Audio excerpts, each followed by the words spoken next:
আসসালামু আলাইকুম রহমতুল্লাহি ওয়া বারাকাতুহু। রমজান মাসে কোরআন খতম বা সম্পূর্ণ করার আপডেট আইডিয়া।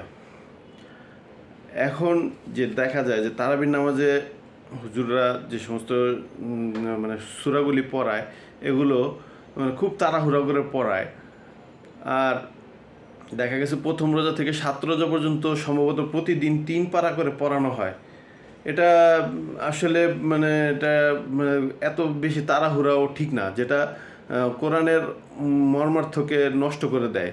আপনি দেখেন, এই জিনিসটা আপনি ফলো করার জন্য চেষ্টা করেন যে কোরআনের তাড়াহুড়ো করে পড়ার মাঝে কোনোই ফায়দা নাই। যেটা সুন্দর ধীরে সুস্থিতে সুন্দর তেলাওয়াতের সহিত পড়া হয়, এটা কেউ এই ব্যাপারে কোনো ভ্রুক্ষেপই করে না। শুধু চেষ্টা করে যে কি 10 দিনের কোরআন খতম। আরে ভাই, এত 5G গতির পড়ার তো কোনো মানে হয় না। কোরআনটা আল্লাহ তাআলা বলেছেন, ওয়ালাকাদ ইয়াসসারনাল কুরআনা লিযিকরি ফাহাল মিন মুযাক্কির। এটার অর্থ হলো, আমি কোরআনকে সৃষ্টি করেছি মানুষকে সহজ করে বোঝার জন্য, অতএব কোনো চিন্তাশীল আছে কি? তো আমরা এই কোরআনটাকে নিয়ে এই মানে আবেগের নামে এত সিনেমিনে খেলতেছি, এটা আসলে খুবই একটা খারাপ জিনিস। আর এর বিপরীতে আমি আরও নতুন আইডিয়া দিচ্ছি। দয়া করে আলেম ওলামারা এই বিষয়গুলো ভালো দৃষ্টিতে নেবেন।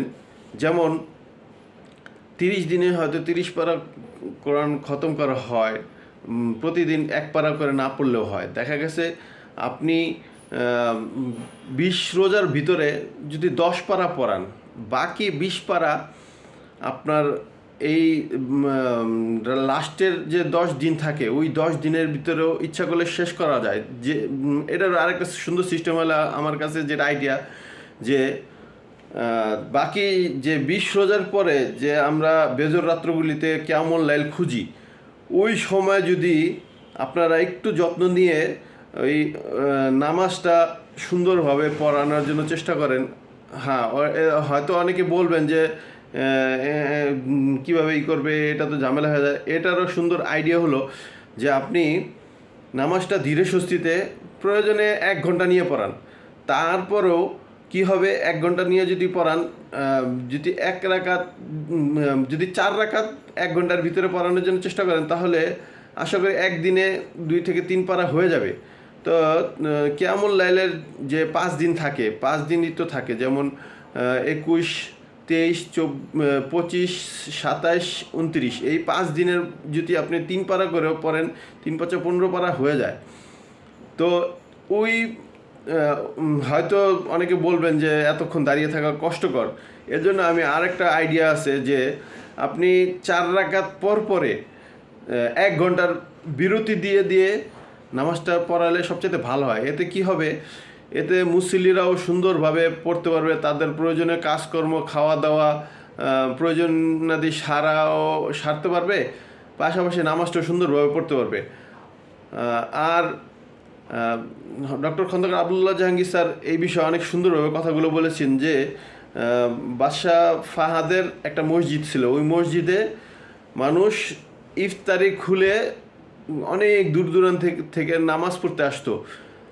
এটার কারণ কি? এটার কারণ একটাই, যে ওই কোরআন তেলাওয়াত, মানে ওইখানে কোরআন তেলাওয়াত ধীরে সুস্থিতে সুন্দরভাবে পড়ানো হয়, ভালো কারিকে দিয়ে পড়ানো হতো, যার দরুন মানুষ কোরআনের লোভে আসতো। যেমন আমরা আরও আগে দেখেছি ব্লকবাস্টার ছবি মানুষ যেরকম দেখার জন্য খুব আগ্রহ নিয়ে আসে, টিকিট 1 টাকার টিকিট 100 টাকায় বিক্রি হয়, ঠিক কোরআনের চাইতে তো বড় কোনো ব্লকবাস্টার মুভি থাকতে পারে না।